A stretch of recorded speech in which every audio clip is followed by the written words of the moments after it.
The guards dragged Lyra into the dragon nursery by both arms and threw her to her knees before the dying royal eggs. Her palms hit the black stone hard. Pain shot up her wrists, but no sound left her mouth. Nothing ever did. The silver collar around her throat had stolen her voice so long ago that most people in the palace no longer remembered she had once been able to speak. Queen Seraphira stood above her in a gown of white silk and dragon gold thread, smiling as if this humiliation were an act of mercy. "Closer," the queen said. "Let the eggs see what a useless servant looks like." The guards shoved Lyra forward. 12 dragon eggs rested in ash-filled cradles before her. They were supposed to glow. They were supposed to burn beneath their shells with royal fire. Instead, they lay gray and cold, their golden runes fading one by one. Around the nursery, nobles watched from the balconies. Priests in bronze masks stood near the columns. Servants hid in the shadows, too afraid to look directly at the royal clutch. And at the far end of the hall stood Dragon King Kael Draven. He did not sit. He stood beside his black throne in dark armor, still as a blade, his silver gold eyes fixed on the dying eggs. A faint scar at his throat pulsed with weak gold light, then dimmed. Lyra lowered her gaze. She knew why everyone had gathered. The royal clutch was dying. If the eggs failed, the Draven bloodline would lose its dragons. If the king lost his dragons, every enemy kingdom beyond the mountains would smell weakness, and Seraphira needed someone small enough to blame. "Tonight," the queen announced, "we have tried priests, dragon singers, blood heirs, and royal healers. All have failed." Her eyes dropped to Lyra. "So let even the mute nursery girl try." Laughter moved through the balconies. Lyra kept her hands flat on the floor. She had cleaned this nursery for 10 years. She had carried ash, warmed cold shells, wiped blood from cracked eggs, and slept beside dying hatchlings no noble dared touch. They called her silent. They called her empty. They called her lucky to serve. But she had felt the eggs crying for days, not with sound, with pain, a deep pressure under her ribs, a pull behind her heart, as if something ancient inside the shells knew something ancient inside her. Seraphira stepped down and touched Lyra's collar. The silver tightened. Lyra's breath stopped. "Sing," Seraphira whispered. The nobles laughed again. Lyra looked up at the queen, and for one sharp second, a broken memory flashed through her mind. Smoke. Screaming. A child's hand clutching a dragon pendant. Seraphira's younger face leaning close with a silver needle. Then the memory vanished. Lyra's throat burned. She could not sing. Seraphira knew that. Everyone knew that. This was not a test. It was punishment, dressed as ceremony. Then the nearest egg trembled. Only once. So softly that no one else seemed to notice. But Lyra felt it through the stone. "Help!" Her fingers moved before she could stop them. She touched the egg. A priest snapped. "No servant may touch royal shell." "Let her," Seraphira said quickly. That was when Lyra understood. The queen wanted her to fail in front of everyone. Wanted the priest to condemn her. Wanted the court to remember only one thing. A mute servant had dared touch royal blood, and the eggs had died under her hand. Lyra should have pulled away. Instead, she pressed her palm harder against the cold shell. The egg was freezing. A dragon egg should never be freezing. Lyra closed her eyes. She had no voice. No title. No place. No proof that she had ever been anything but a servant. But beneath the collar, beneath the silence, something in her chest began to tremble. Not words. Not music. A soundless song. The collar burned white-hot against her throat. Lyra bent forward, shaking, tears slipping down her cheeks. The pain was terrible, but the egg under her hand pulsed once. Then again, gold light flickered beneath the shell. The nursery went silent. The laughter stopped. Lyra opened her eyes. The egg was glowing. A second egg answered. Then a third. One by one, gold fire spread through the royal clutch. Runes awakened across the shells. Ash rose from the cradles in bright spirals. The bronze-masked priests stumbled back as if the dead had spoken. King Kael took one step forward. Seraphira's smile disappeared. Lyra tried to pull her hand away, but the first egg moved. It bent toward her. The massive shell lowered in its ash cradle until its crown touched the floor before her knees. A noblewoman screamed. Then all 12 dragon eggs bowed. Not to the queen, not to the priests, not to the dragon king, to Lyra. The silver collar around her throat cracked. A thin line of gold light split through it. Seraphira lunged. She grabbed Lyra by the hair and yanked her backward from the eggs. Pain tore across Lyra's scalp. But this time, something inside her almost made a sound. The eggs flared violently. A deep growl shook the nursery walls. Kael's hand closed around his sword. "Release her," he said. His voice was quiet, but every flame in the nursery bent toward him. Seraphira froze, still holding Lyra by the hair. The first egg split open. White gold fire poured across the floor. From inside the broken shell, a tiny black dragon lifted its wet head, opened glowing eyes, and crawled straight toward Lyra. Then it bowed at her bleeding knees. The tiny black dragon kept its head bowed at Lyra's knees. No one moved. The nursery had been built to survive dragon fire, royal births, and blood oath ceremonies. Yet a silence heavier than stone settled over it now. Nobles gripped the balcony rails. Priests stared through their bronze masks. Servants in the shadows covered their mouths as if one breath might wake something worse. Lyra could not look away from the hatchling. It was impossibly small compared to the dead legends carved into the nursery walls, but power trembled through every wet scale. White gold fire ran in thin veins beneath its black skin. Its wings clung to its sides, fragile and folded. Yet the flames in the room leaned toward it like servants awaiting command. Then the hatchling lifted its face. Not to Seraphira, not to the priests, to Lyra. A broken sound pressed against Lyra's throat. The cracked collar burned. But for the first time in years, it did not fully stop the feeling rising inside her. Seraphira's hand tightened in Lyra's hair. "An accident," the queen said sharply. A dying shell spasmed. "Nothing more," the hatchling hissed. Every torch in the nursery flared blue. Seraphira went still. King Kael stood only a few steps away now, his sword half drawn, his gaze locked on the queen's hand tangled in Lyra's hair. "I told you to release her," he said. Seraphira slowly let go. Lyra fell forward, catching herself with one shaking hand. Her scalp stung. Her knees bled. The cracked collar at her throat pulsed with hot gold light, then silver again, as if two powers were fighting inside it. The hatchling crawled closer and pressed its snout against her fingers. Lyra froze. She expected pain. Dragon blood burned anyone it rejected.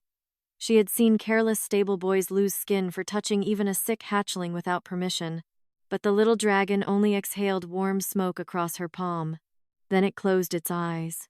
A whisper passed through the nursery. She touched it. It didn't burn her. The hatchling chose her. Impossible. Kael heard every word. Lyra saw it in the tightening of his jaw. He crouched before her, close enough that the heat from his armor brushed her skin. Up close, he was more frightening than from across the hall. Not cruel, not soft. Something worse. Controlled. A man who had buried every human part of himself beneath crown, blade, and duty. His eyes dropped to her cracked collar. "Who put this on you?" Lyra's mouth parted. Nothing came out. Seraphira answered before she could even try. The girl was born silent. "The collar prevents fits. You know how servants exaggerate small defects when they want pity." Lyra looked at the queen. For 1 second, the nursery vanished again. Smoke. Screams. A woman's arms pushing her behind a curtain. Seraphira's hand holding a silver needle. A child's voice begging, "Please, don't take my song." Lyra's hand flew to her throat. Kael noticed. His eyes narrowed. "You remember something," he said. Lyra swallowed hard. The collar bit into her skin. She wanted to shake her head. Wanted to lie. Wanted to survive the way she had survived for 10 years. Small, quiet, invisible. But the hatchling opened its eyes and made a soft, aching cry. The sound struck Lyra behind the ribs. Not fear. Recognition. She reached for the ash scattered near the broken shell.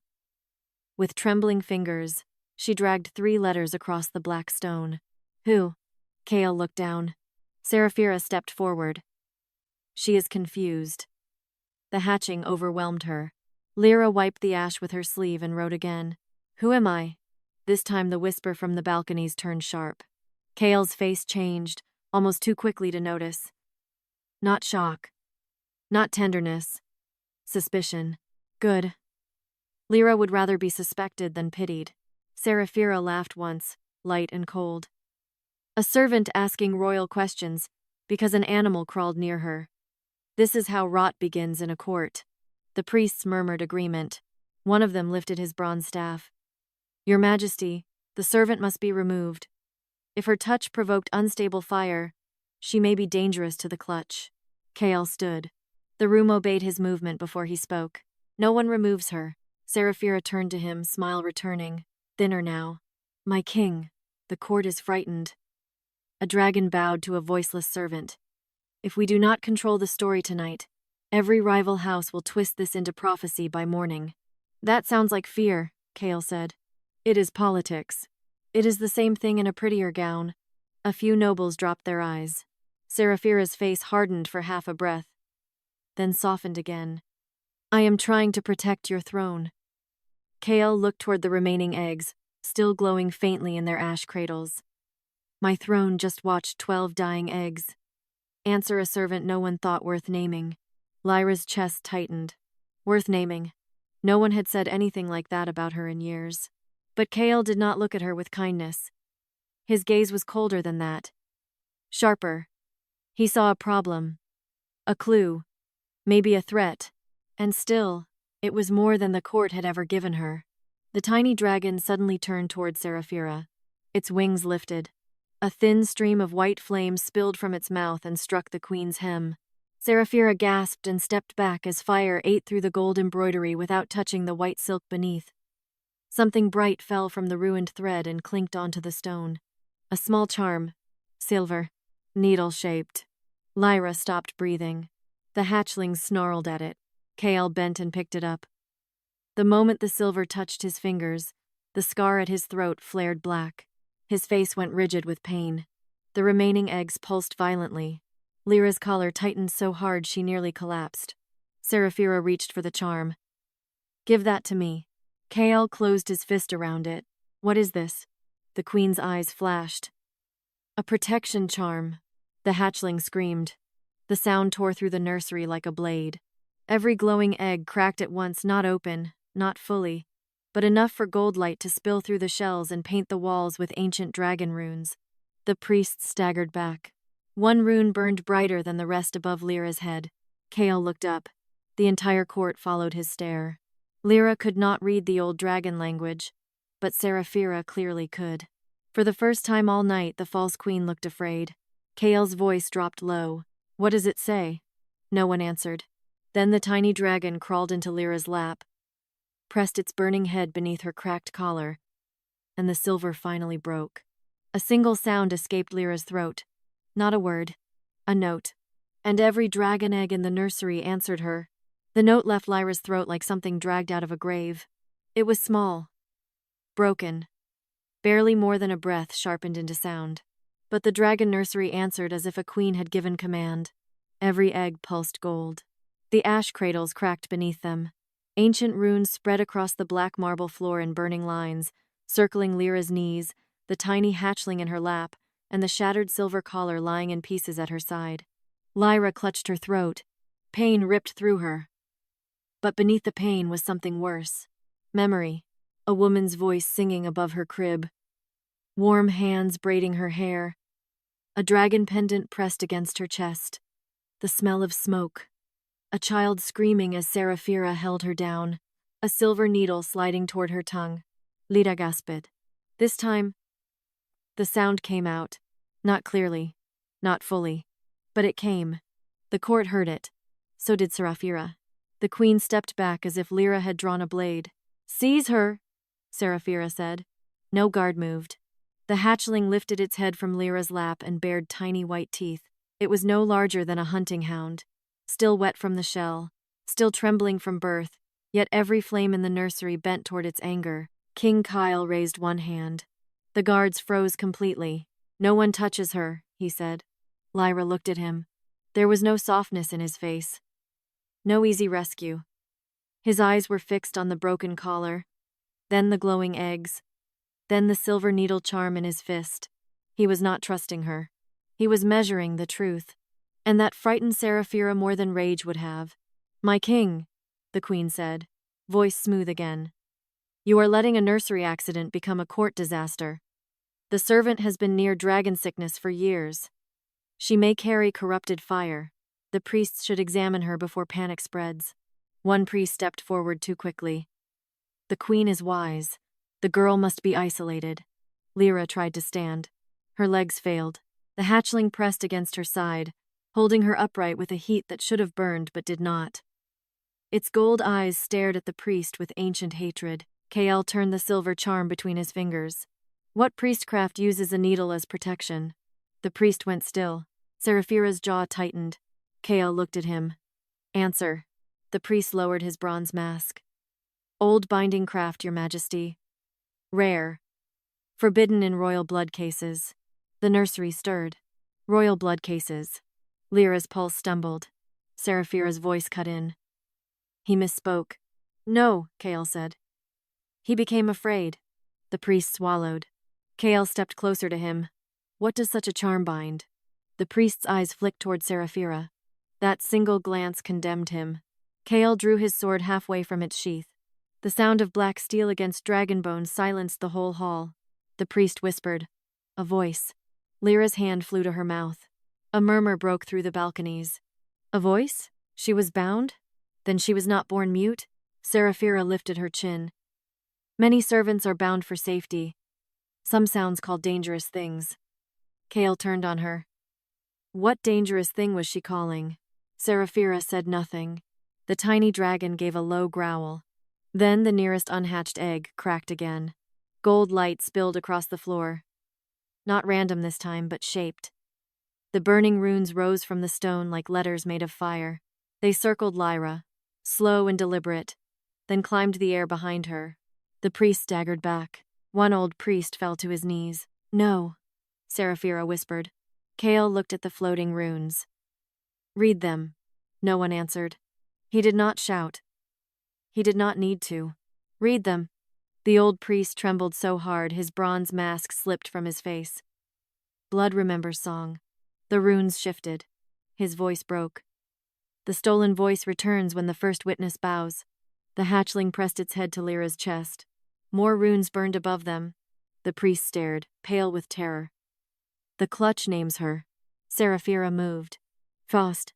She snatched a dagger from the nearest guard and lunged toward the glowing letters, not Lyra. The truth itself. Kael caught her wrist before the blade could cut through the fire script.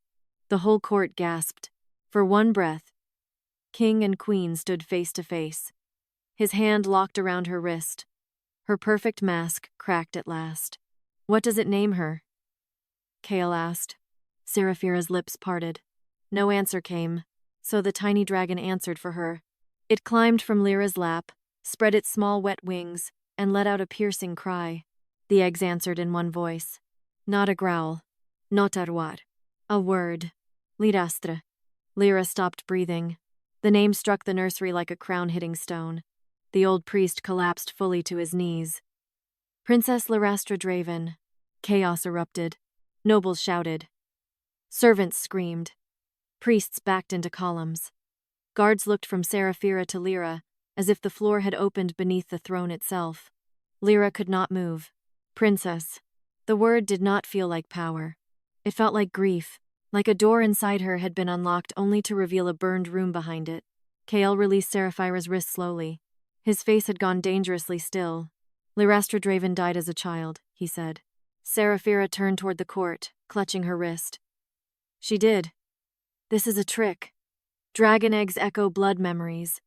They can be confused by old relics, old grief, old lies. Kael looked at Lyra. Do you know that name? Lyra tried to answer. Her throat spasmed. Only one broken syllable escaped. Lie. The hatchling cried again and pressed its snout beneath her chin.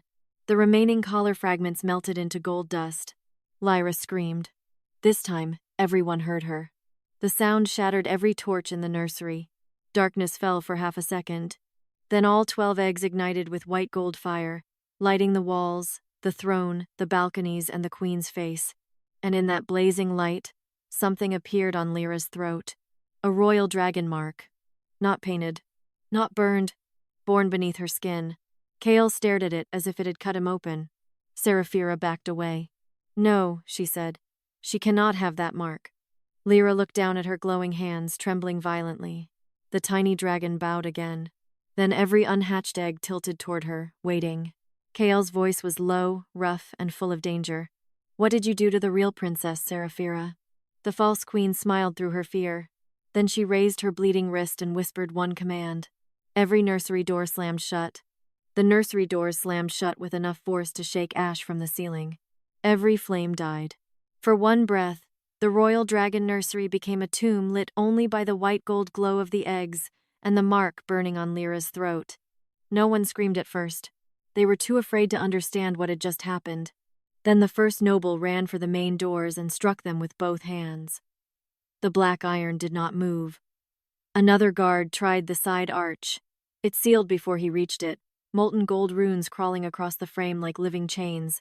Kael turned slowly toward Seraphira. What did you command? The false queen stood near the broken shell. One hand pressed around her bleeding wrist. Her face pale but controlled again.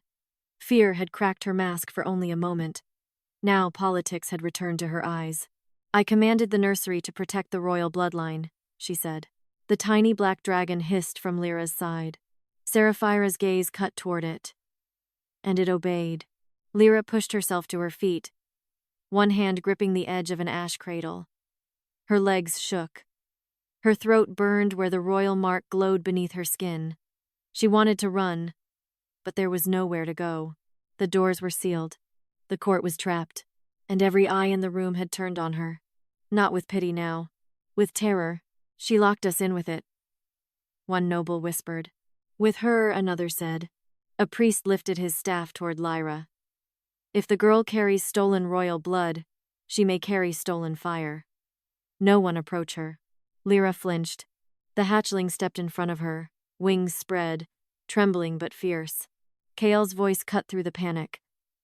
Lower your staff. The priest hesitated. Kael looked at him once. The staff lowered. Seraphira gave a soft, bitter laugh.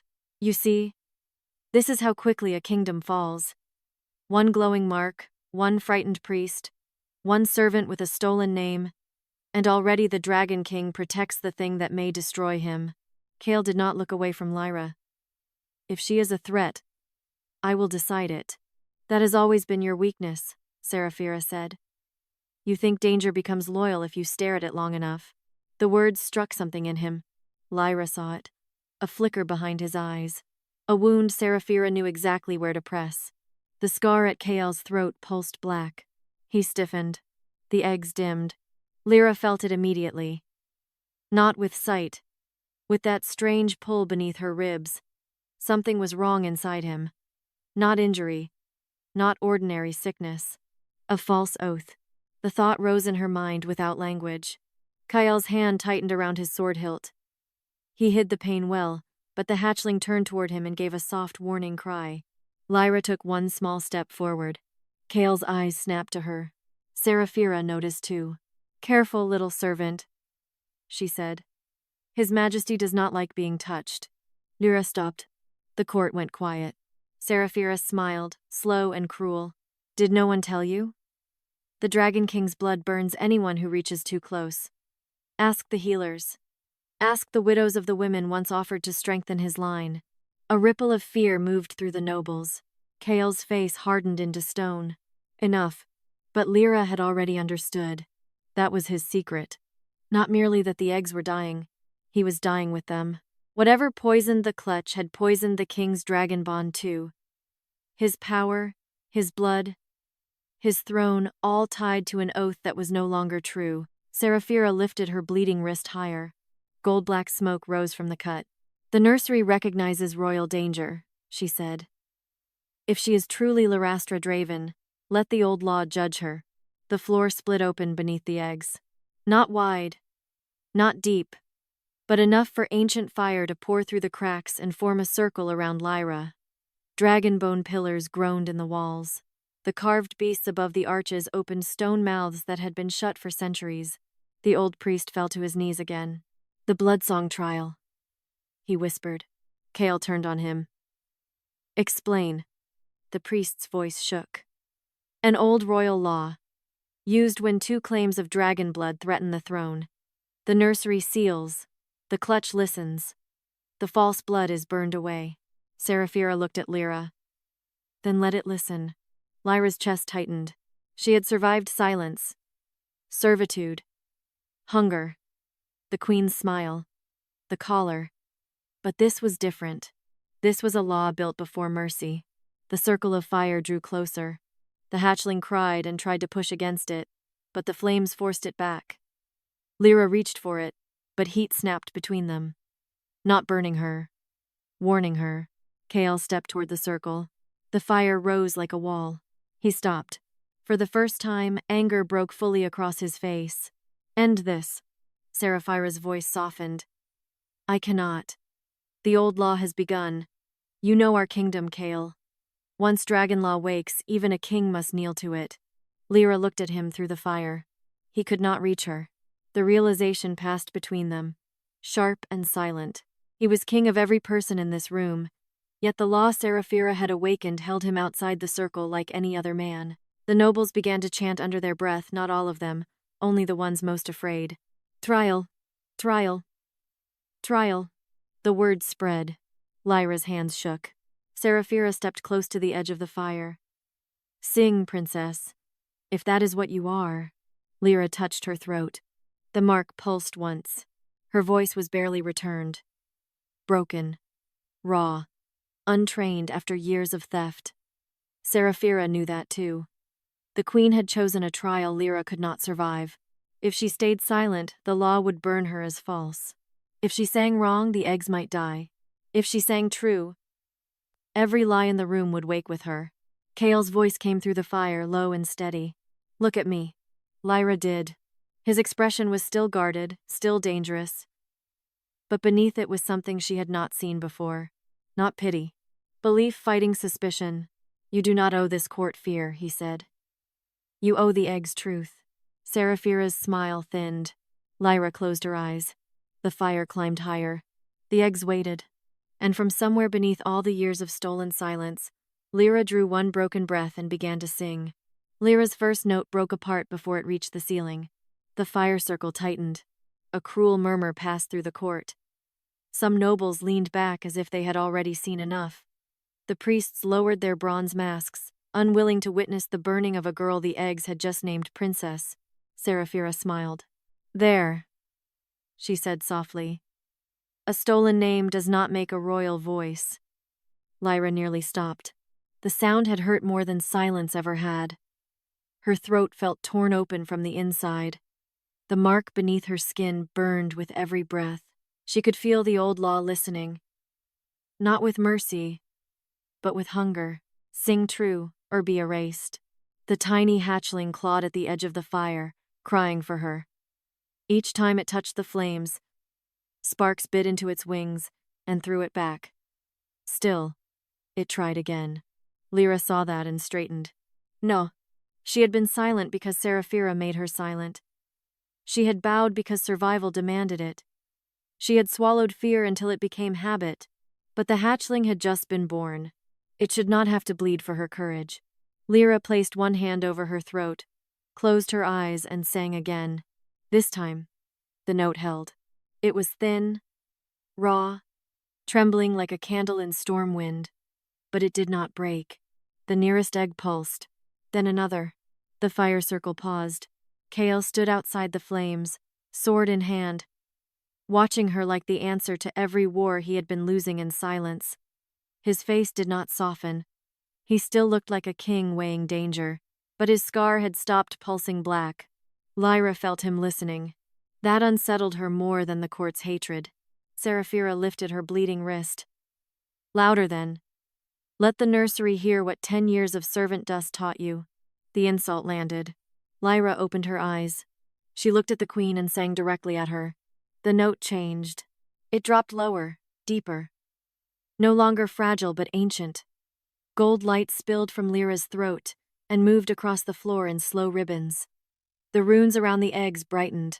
Ash lifted from the cradles and spun into shapes. The first shape was a nursery. Not this one. An older chamber, softer, warmer, filled with blue fire and white curtains. A baby lay in a carved cradle beneath a sleeping dragon. Lyra's breath caught, but the song kept going. The image sharpened. A woman with dark hair bent over the cradle, singing the same melody Lyra now struggled to remember. Her face was tired, beautiful, and full of love. Around her neck hung a dragon pendant shaped like a winged crown. The old priest whispered, "Queen Elowyn." The court erupted. Seraphira's face went white. Kael did not move. The ash memory shifted. Smoke filled the nursery. Guards fell. A younger Seraphira entered in a blood-red cloak, not yet queen, not yet crowned. Her eyes bright with fear and ambition. In her hand was a silver needle. Lyra's voice faltered. The fire circle surged. Kael stepped toward it. Lyra. Note servante. Not girl. Lyra? The name steadied her. She sang through the pain. The memory continued. Queen Elowyn clutched the child to her chest. Seraphira stood before her, shaking, furious, desperate. "The dragons will never bow to me while she breathes," young Seraphira said. Elowyn backed toward the cradle. "She is only a child. She is the Bloodsong heir. She is your sister's daughter." The court went dead silent. Lyra felt the words strike her like stones. Seraphira had not been only a thief. She had been blood. Family. The ash memory showed Seraphira crying now, but not with regret. With rage. "I was raised beside the throne. I bled for this house. I learned every law, every oath, every poison hidden in court smiles. And still the dragons chose an infant who could barely breathe." Queen Elowyn lifted her chin. "They chose the true voice." Seraphira drove the silver needle into the child's throat. Lyra screamed into the song. The memory shattered into fire. Every egg cracked wider. Nobles stumbled back from the balconies. Servants fell to their knees. Even the guards who had dragged Lyra into the nursery stared at Seraphira, as if they were seeing her for the first time. Seraphira lowered her wrist slowly. Her expression was no longer soft. "It was not murder," she said. "It was survival." Kael turned toward her. She faced him without flinching now, all pretense burned away. "Your precious royal line was collapsing long before I wore the crown." Elowyn believed dragon voices should rule by blood alone. She would have handed the kingdom to a child and let rival houses carve us apart. "I did what every ruler is too cowardly to admit. I chose stability." "You stole a child's voice," Kael said. "I saved a throne. You poisoned my bond." Seraphira's eyes flicked to his scar. For the first time, Lyra understood the full wound in him. The false oath had not only held the kingdom together, it had chained him to a lie. Seraphira smiled faintly. "I gave you a queen the court would obey.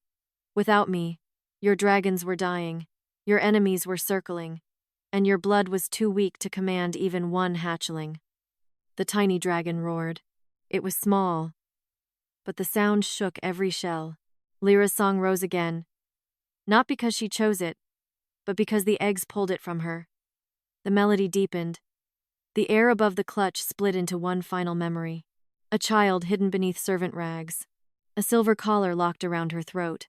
Seraphira handing her to the nursery master. "Keep her alive," the young queen ordered.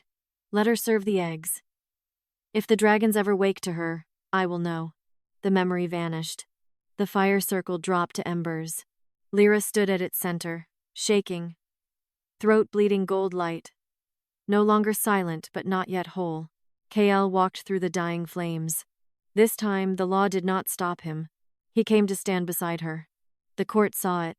So did Seraphira. Kael raised his black sword, but he did not point it at the queen.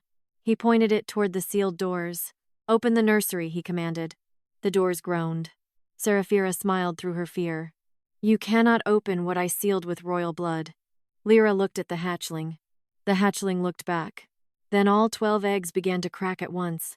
The sound of 12 dragon eggs cracking at once silenced every living soul in the nursery. Even Seraphira stopped smiling. Gold fire poured through the broken shells.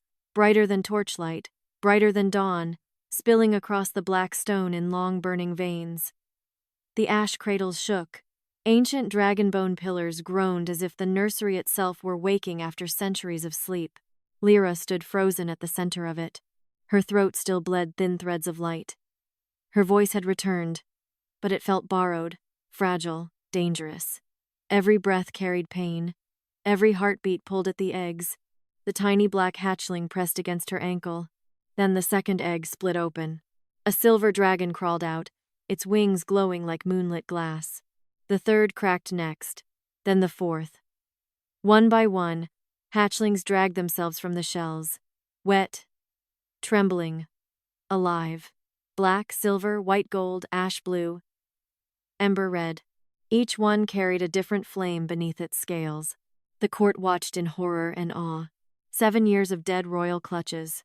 7 years of prayers, sacrifices, blood oaths, and failed ceremonies. And now they were hatching because a servant girl had sung. The old priest fell flat to the floor.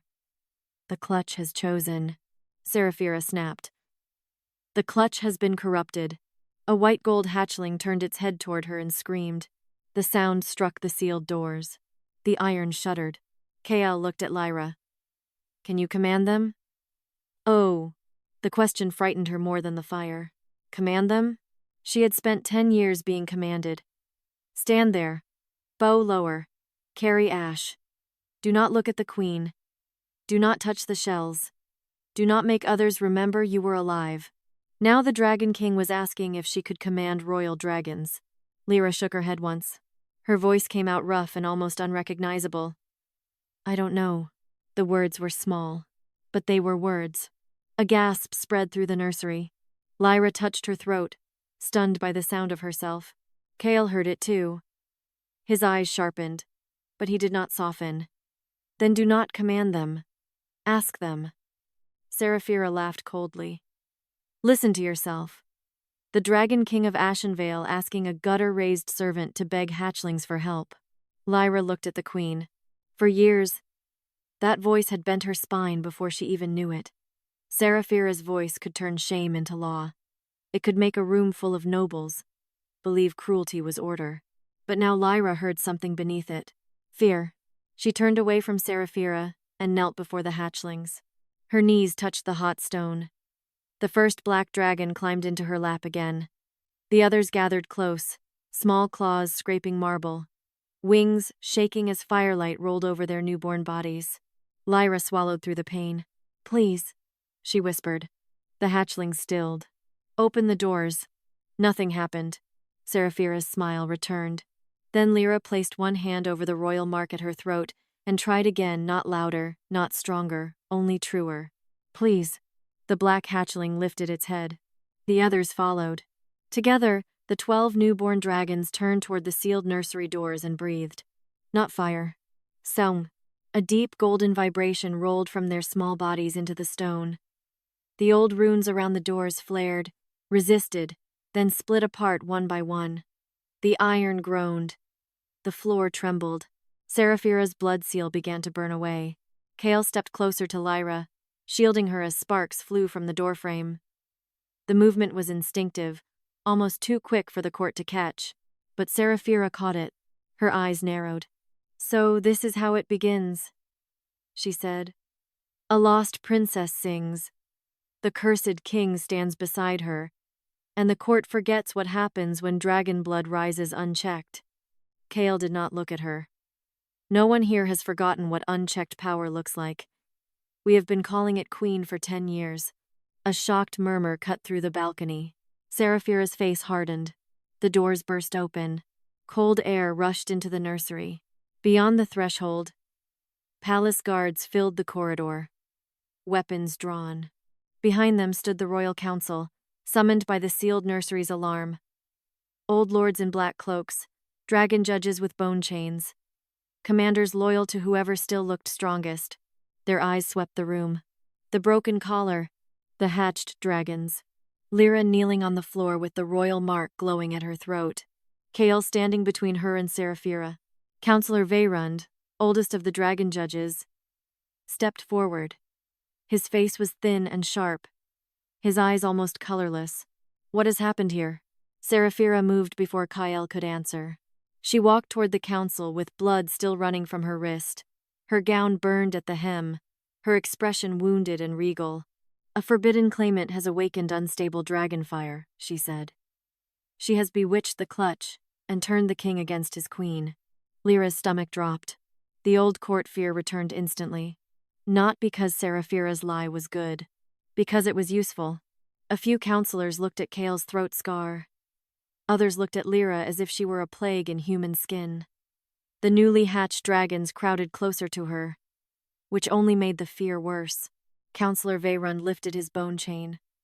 By ancient law, any unknown blood claimant who awakens royal dragons must be bound until the council confirms lineage. Kael stepped forward. She will not be bound again. Seraphira smiled faintly. Then you admit your judgment is compromised. The council went still. Kael's scar pulsed black. Lyra felt the pain in him before he showed it. The false oath was tightening, punishing him for standing against the queen it had recognized.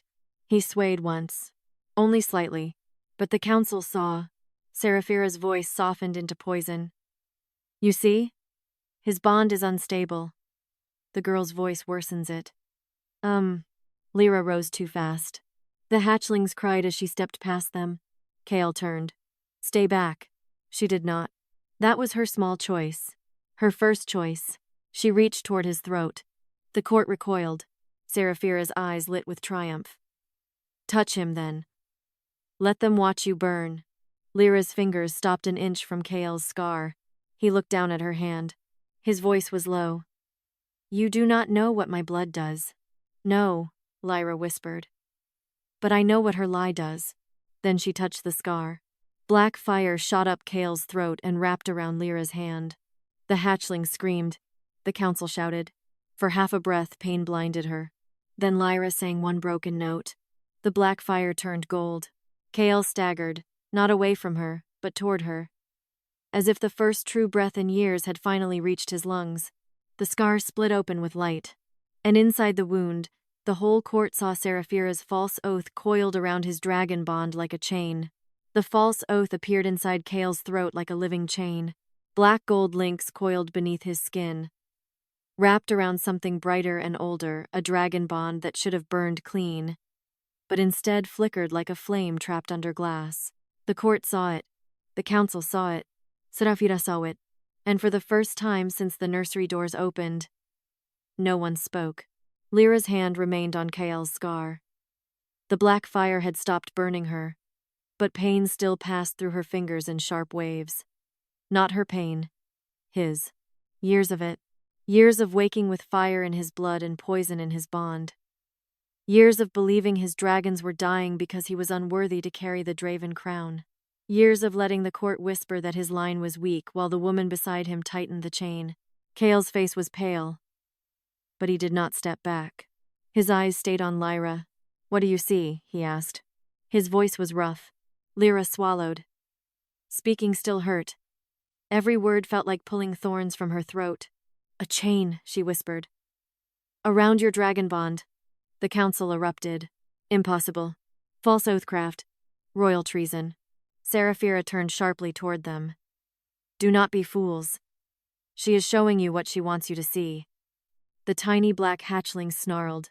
All 12 newborn dragons gathered behind Lyra, their small bodies glowing with different flames. They were frightened, weak from hatching, but they stood like a wall of living crowns. Counselor Vayrund lifted his bone chain again, though his hand trembled now. If this is oathcraft, the source must be examined. Kael looked at Seraphira. She smiled faintly. Yes. Examine the source. Then she pointed at Lyra. She touched him. She sang. She changed the fire. You all saw it. What proof do you have that the chain was mine? Lyra's breath caught. The lie was quick. Clean. Useful. And the court wanted something simple to fear. Several counselors turned toward her again. Not fully convinced, but tempted. A voiceless servant suddenly named Princess. Dragons bowing to her. A king's curse revealed only after her touch. It was easier to call her dangerous than to admit their queen had fooled them for 10 years. Seraphira stepped closer to the council, voice low and wounded. I have ruled beside him through famine, border threats, and dead clutches. I have held this kingdom together while his blood failed. And now this girl appears from ash and silence, and you would believe her over your crowned queen? A few nobles lowered their eyes. Lyra felt the room shifting. Kael felt it too. His jaw tightened, but the black chain around his bond pulsed violently. The false oath punished him each time he stood against Seraphira. If he accused her now without undeniable proof, the council could name him compromised. Seraphira knew that. That was why she had survived this long. Lyra pulled her hand from Kael's scar. The golden light dimmed. Kael drew one sharp breath, as if losing that relief cost him more than he would ever admit. Seraphira's gaze flicked between them. Something colder entered her face. "Oh," she said softly. "How touching. The lost princess thinks she can save the cursed king." Lyra turned toward her. "I don't know how to save him," Lyra said. Her voice shook, but it did not disappear. The court stilled again. Lyra stepped away from Kael, toward the center of the nursery where the broken collar still lay in pieces. "But I know how to prove you stole from me." Seraphira's smile thinned. Lyra knelt and picked up one shard of the collar. The moment her fingers closed around it, a violent memory flashed through the room. Not ash this time. Sound. A child's scream tore through the nursery. Every person heard it. Lyra dropped the shard, gasping, but the sound kept ringing. The newborn dragons cried back at it, furious and grieving. The unhatched shell fragments trembled in their nests.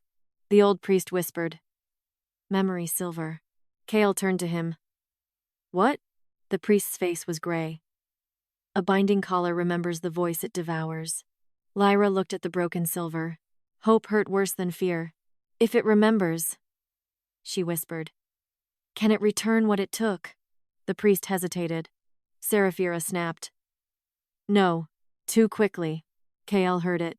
So did the council. Lyra reached for the largest piece of the collar before anyone could stop her and pressed it against her throat. Pain exploded. She fell to one knee. Kael moved instantly, but the hatchling surged around him, not attacking, stopping him. The black dragon looked up at him and cried once, sharp and commanding. "Wait." Kael froze. Lyra could barely breathe. The collar shard melted against her skin like ice turning to fire. Voices rushed through her. Not one voice. Hundreds. Every sound the collar had stolen. Every sob she had swallowed. Every song that had died before birth. Then one clear memory rose above all the others. A little girl singing in a burning room. Seraphira's younger voice hissing, "If the dragons cannot hear you, they cannot crown you." Lyra opened her eyes. Gold light poured from them. She stood slowly. This time when she sang, it was not broken. The note filled the nursery, pure and terrible. The air above the court split open into a living memory. Everyone saw the night of the theft again, clearer than before. Seraphira, holding the child down. The silver needle. The collar. Queen Aloan bleeding beside the cradle. The dragon pendant torn from the child's neck. Then the memory shifted to the throne room years later. Seraphira, crowned in white gold, kneeling beside Kael while he slept after a battle. She pressed her bleeding wrist to his throat and whispered the false oath into his scar. "Your blood will answer mine. Your dragons will sleep until I permit them to wake." The image vanished. Silence struck. No one defended her now. Seraphira stood alone beneath the nursery arches, her perfect face stripped bare. Kael's sword came fully free. Counselor Vayrun dropped his bone chain. Seraphira Draven, by witness of royal clutch and memory. Silver, you are accused of blood theft, false oathcraft, and attempted extinction of the Draven line. The nobles pulled away from her as if she had become plague. But Seraphira did not run. She laughed. It was soft at first, then louder. "You think accusation is victory?" she said. "You still do not understand what I built." She lifted both hands. The blood from her wrist rose into the air, black and shining. Kael stepped in front of Lyra. "Stay behind me." This time, Lyra did not obey. She stepped beside him. Seraphira's eyes burned with hatred. "The eggs were never the only things I bound." Beneath the nursery floor, something enormous moved. The stone cracked. The hatchlings screamed and scattered around Lyra's feet. Kael's face went cold with recognition. Deep below the palace, a chained dragon roared. Seraphira smiled. Meet the creature that has been eating your royal fire for 10 years. The roar beneath the nursery floor did not sound like any dragon Lyra had ever heard. It was too deep, toe broken, too hungry. The black marble split from wall to wall. Nobles screamed and ran toward the open doors. But the newborn hatchlings cried out together, and the doors slammed shut again, not by Seraphira's blood this time, but by dragon fear. Kael stood beside Lyra, sword raised, his face carved into cold recognition. What is beneath this nursery? Lyra asked. Her voice shook, but it did not disappear. Kael did not look away from the cracking floor. There was an ancient royal dragon once, Avarion, first fire of the Draven line. He died 300 years ago. Seraphira smiled through the rising smoke. No. He was buried hungry. The nursery floor collapsed. Stone, ash, and dragon bone crashed into darkness. Heat burst upward so violently that Lyra staggered back. Kael caught her wrist before she fell. But the moment his skin touched hers, the false oath inside his throat flared black again. He released her with a sharp breath. Not because he wanted to, because the curse still hurt him. Lyra saw it, and the pain in his eyes struck harder than the fire. He could stand before armies. He could command courts. He could face a chained monster beneath his palace without fear. But he could not touch the girl the dragons had chosen without suffering for it. Seraphira saw that too. You cannot save her, she said to him. Not while my oath is in your blood. Then something climbed from the pit. A dragon's skull appeared first, enormous and crowned with broken horns. Black chains crossed its jaws, its neck, its wings. Its scales were not scales anymore, but plates of dead iron fused to bone. Gold fire leaked through cracks in its ribs like a dying sun trapped inside a corpse. Avarion, the buried dragon, the eater of royal fire. The hatchlings shrieked and crowded behind Lyra. Their tiny bodies trembled, their newborn flames flickering weakly. They had hatched into the world only to face the thing that had been feeding on them before they were born. Lyra stepped in front of them. Kael's voice cut low. Do not move closer. She looked at the chained dragon rising from the pit. I'm not. But her body was already moving. One step, then another. The old priest cried. Princess, no. Avarion devours blood song. Seraphira's smile widened. Let her try. That thing has eaten queens stronger than her. Lyra stopped at the edge of the broken floor. Avarion's massive head turned toward her. Its empty-looking eyes opened, and inside them burned trapped gold flame, buried beneath centuries of rage. A chain connected the dragon's throat to Seraphira's bleeding wrist. Lyra saw it now. Not metal. Oathcraft. Seraphira had not merely poisoned Kael's bond. She had tied the king, the eggs, and the ancient dragon into one starving circle. Avarion fed on the royal clutch. The dying eggs weakened Kael. Kael's weakened blood kept Seraphira necessary. Every failure made her throne stronger. Lyra's stomach turned. You did not save the kingdom, she whispered. You kept it sick so it would need you. Seraphira's expression hardened. For 10 years, she said. I held rival houses back. I kept the council obedient. I gave the people a queen who looked stable while their king hid a dying bond. Do not lecture me about sickness, little stolen princess. Kingdoms are not saved by innocence. No, Lyra said, her throat burning with every word. But they die from lies. Avarion lunged. Kael moved faster. He seized Lyra by the waist and pulled her back, as the chained dragon's jaws crashed down where she had stood. The impact shattered the floor. Fire roared upward. Kael twisted, shielding her with his body. This time, the false oath punished him brutally. Black fire ripped across his throat. He dropped to one knee. Lyra caught his shoulder before he hit the stone. The court gasped. Kael's hand clamped over his scar, but he could not hide the pain anymore. The chain inside him pulsed in rhythm, with the chain around Avarion. Seraphira lifted her wrist. Avarion lifted its head. Kael's body jerked once, forced by the same oath. Lyra understood with horror. Seraphira could command the buried dragon, and through it she could break Kael. "Bow," Seraphira whispered. Kael's sword arm trembled. The whole court watched the Dragon King fight his own blood. His knees dug into the cracked marble. His jaw tightened. Veins of black gold fire crawled up his neck. But slowly, terribly, his head began to lower. Lyra's chest filled with a fury so clean it frightened her. Not for herself. For him. For the hatchlings. For the child she had been, held down while her song was stolen.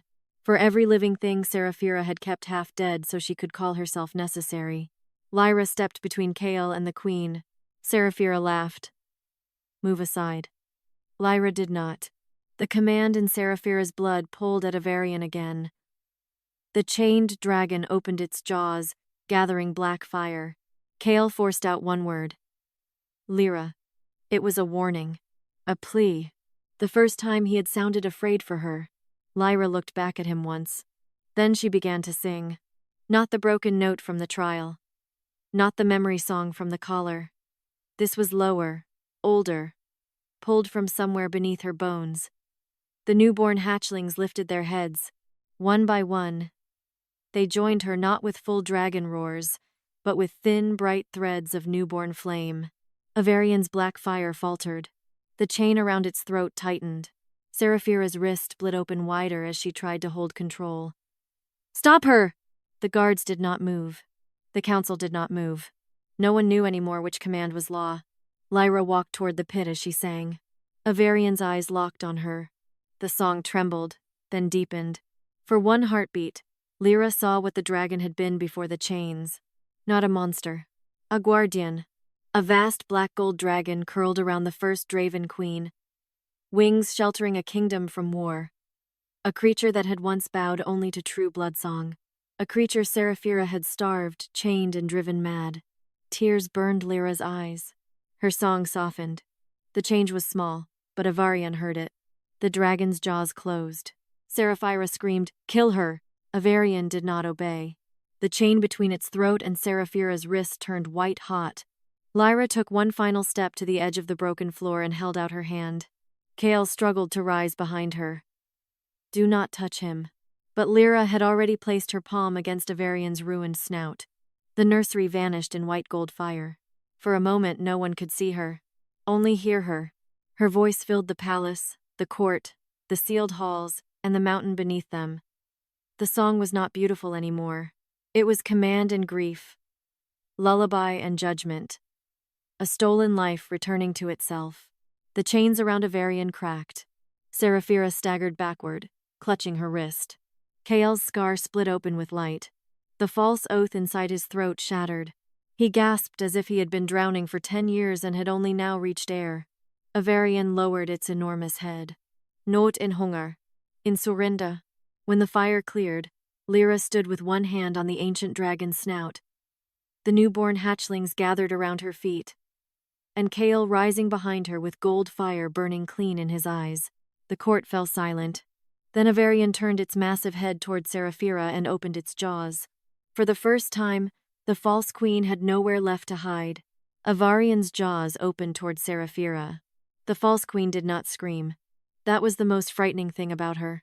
Every noble in the nursery recoiled. Priests stumbled away from the broken pit. Counselors who had once bowed at Seraphira's side now shrank behind pillars, robes trembling, faces gray with horror. But Seraphira stood beneath the dragon's shadow with blood running down her wrist and her crown still straight upon her head. Avarian's breath rolled over her in white gold smoke. One command from Lyra, one breath from the ancient dragon, and the woman who had stolen her voice, her name, and her childhood would become ash on the marble. The hatchlings pressed against Lyra's legs, waiting. Kael stood behind her, no longer bent by Seraphira's false oath. His eyes burned with clean dragon fire now, terrible and bright. The scar at his throat had become gold instead of black. "Lyra," he said quietly, not ordering her, not stopping her, only reminding her she had a choice. Seraphira heard it and laughed softly. "How noble. The stolen princess gets to decide whether the monster dies." Lyra's hand tightened against Avarian's ruined snout. Seraphira lifted her chin. Do it then. Burn me. Give them the ending they want. The court held its breath. Lyra looked at the queen and saw all of it at once. The silk, the crown, the perfect face, the fear hidden beneath control. Seraphira had not been born a monster. She had built herself into one piece by piece, each lie dressed as duty, each cruelty renamed survival. But understanding was not forgiveness. Lyra stepped forward. A Varian lowered its head beside her, so massive that the floor cracked beneath its weight. No, Lyra said. Her voice was still rough, still painful, but it carried through the nursery. Seraphira's smile flickered. Lyra looked toward the council. She does not get fire. A murmur moved through the room. Lyra turned back to Seraphira. Fire is for the dead. You will live and hear every truth you buried. For the first time, Seraphira's face changed. Not fear. Hatred. You think mercy makes you royal? No, Lyra said. Memory does. She turned to the shattered collar pieces scattered across the floor. The silver fragments still glowed faintly, each one holding years of stolen sound. Lyra lifted her hand, and the hatchlings answered without being asked. 12 small dragons breathed thin golden flame across the broken collar. The fragments rose. Nodas chain.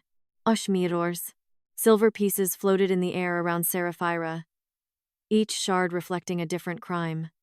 The child pinned beneath Seraphira's hand, Queen Elowyn bleeding beside the cradle, Kael asleep while the false oath was whispered into his scar, dying eggs dimming year after year, while a Varian fed beneath the floor.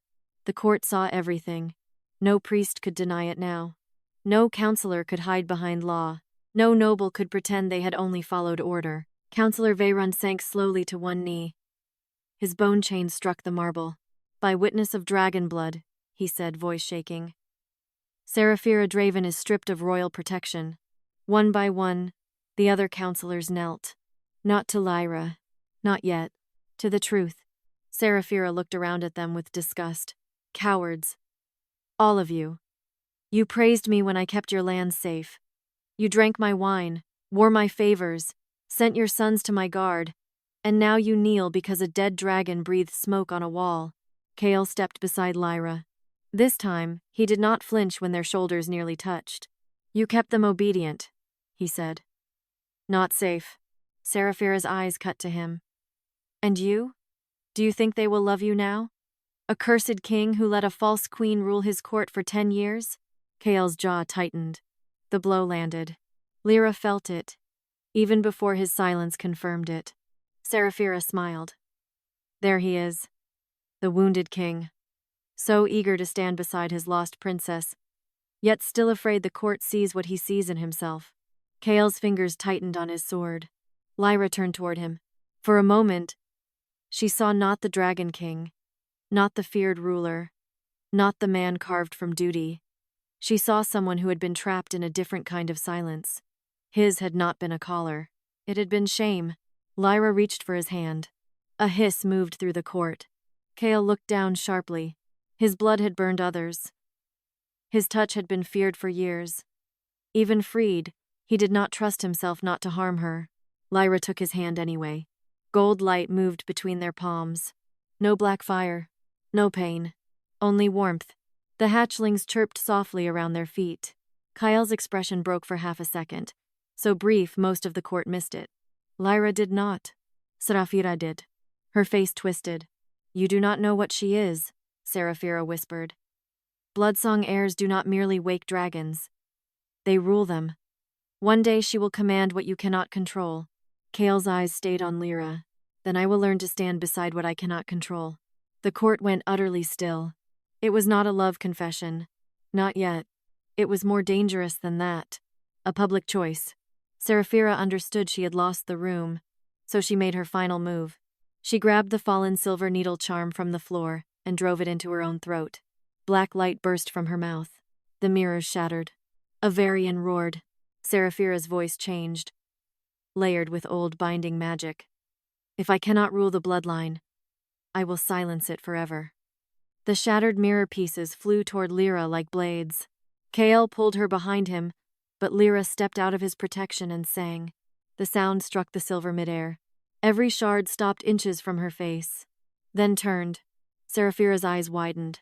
The stolen voices inside the silver screamed together, not in pain, but release. The shards flew back and wrapped around Seraphira, binding her wrists, throat, and crown. Her command died in her mouth. Avarian lowered one claw over her, pinning her shadow to the floor. Lyra's song faded. The nursery doors opened by themselves. Beyond them, dawn had begun to break over Ashenvale. Kael faced the court, still holding Lyra's hand.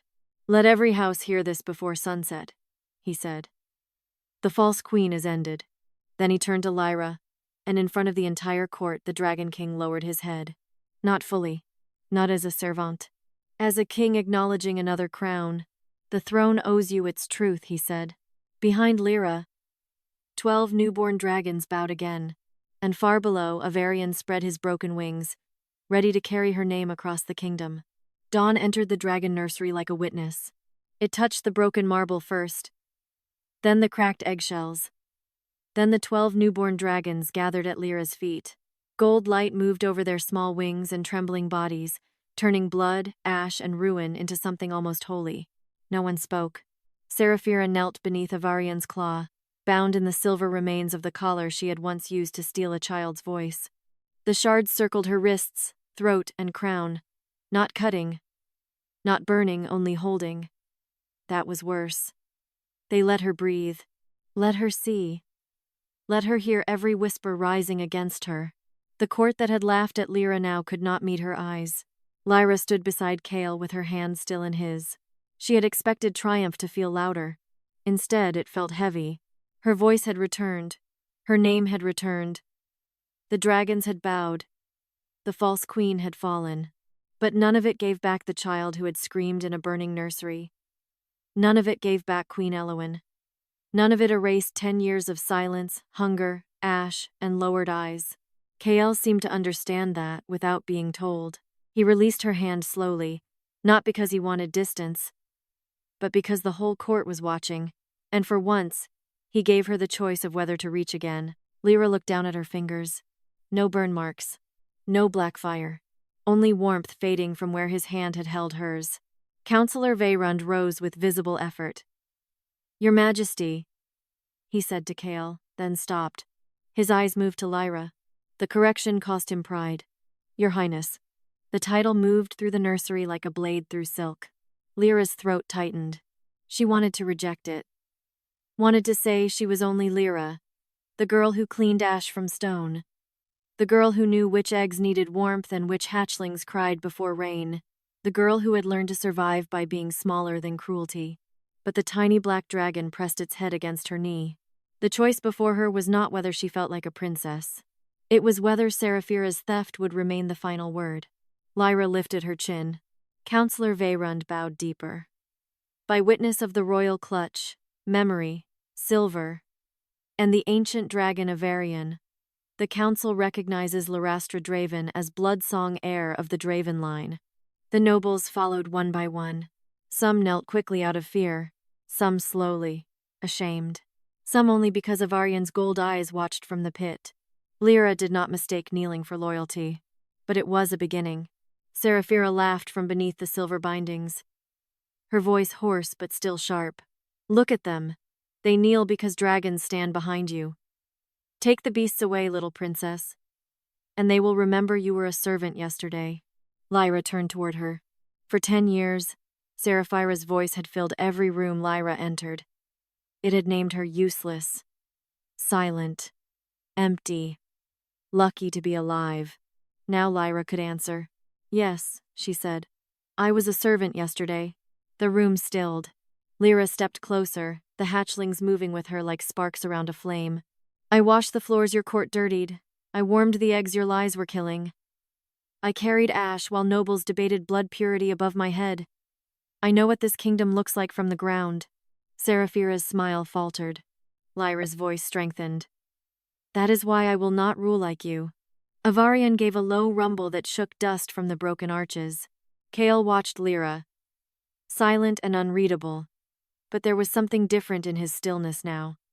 Not suspicion, not calculation, respect. Seraphira looked past Lyra to him. And you, Kael? Will you put her on the throne because a clutch of hatchlings cried for her? Will you let a bloodsong girl command the last dragons of your kingdom? Kael stepped forward. The court braced. Lyra did too. She did not want to be chosen like a prize. Not by a king. Not by dragons. Not by a court desperate to survive the scandal it had helped create. Kael stopped beside her, not in front of her. She does not need me to put her anywhere, he said. Seraphira's eyes narrowed. Kael faced the council. The throne will be cleansed of false oathcraft. Every law Seraphira used to bind servants, blood heirs, dragon singers, and nursery children will be brought before public judgment.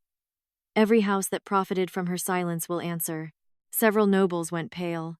Good. Lyra saw it and felt the first clean spark of satisfaction.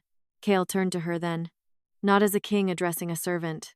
Not as a man claiming a woman. As someone offering truth because lies had cost them both too much. I cannot give back what was stolen from you, he said quietly. I cannot make this court worthy of your voice in one dawn. And I will not ask you to trust me because dragons bowed. Lyra held his gaze. His gold scar glowed softly at his throat, no longer blackened by Seraphira's oath. But if you stay, he said, I will stand beside you while you decide what this name means. Not above you. Not in front of you. Beside you. The nursery went silent enough for Lyra to hear the hatchlings breathing. Romance, if that was what this fragile heat between them would become, had not arrived like a rescue. It had arrived like recognition. Slow. Dangerous. Earned through truth. Lyra looked at the king who had once watched her from a throne, and the man who now stood with no command in his hands. Then she looked at Seraphira. What happens to her? Lyra asked. The council waited for Kael. Kael looked to Lyra. The gesture rippled through the court. Seraphira saw it and understood. Her power had ended not when a Varian pinned her down. Not when the collar shattered. Not when the eggs bowed. It ended when the room waited for Lyra's voice. Lyra drew one slow breath. She lives, she said. Seraphira's face twisted. Lyra continued. Not in a tower where she can become a martyr. Not in a grave where people can make her story cleaner than it was. She will stand trial before the houses, the servants, the dragon priests, and every family who lost children to her bindings. The old priest bowed his head. And before the nursery, Lyra said, every year, when the new clutch is blessed, she will hear the hatchlings sing. For the first time, Seraphira looked truly afraid. Not of death, of memory. The silver bindings tightened around her crown. The false queen lowered her eyes. Not in surrender, but because she could no longer bear the sight of the dragons watching her. A Varian withdrew his claw. Guards stepped forward, but they hesitated near Lyra. She nodded once. Only then did they take Seraphira away. When the nursery doors closed behind her, the room seemed to breathe for the first time. The newborn dragons began to chirp. One climbed onto Lyra's foot. Another tried to bite Kael's boot. The tiny black hatchling, the first witness, spread its still damp wings and gave a proud little roar that sounded more like a cough. Lyra laughed. The sound startled her. It startled the court too. Kael looked at her as if that small laugh had done more damage to his armor than any sword. Lyra covered her mouth, embarrassed by the broken softness of it. Kael's voice lowered. Do not hide it. She looked at him. He did not smile fully. Not yet. But the corner of his mouth shifted. Barely. Like a kingdom's first thaw. A Varian lowered his enormous head behind them, black gold wings unfolding over the shattered pit. The ancient dragon was still wounded, still chained in places where oathcraft had sunk too deep, but his eyes were clear now. Lyra stepped toward him and placed her palm against his snout.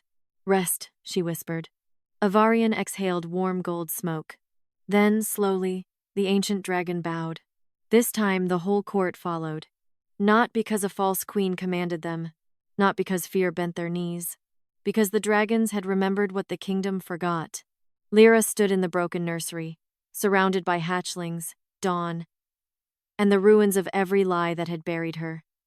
She was still wounded, still uncertain, still learning the shape of her own voice, but she was no longer silent. Kael came to stand beside her as the first bells of Ashenvale rang across the palace. Not mourning bells.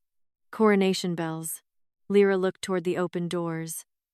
Toward the kingdom that had known her only as a voiceless servant, and would now have to learn her name. Behind her, 12 newborn dragons lifted their heads.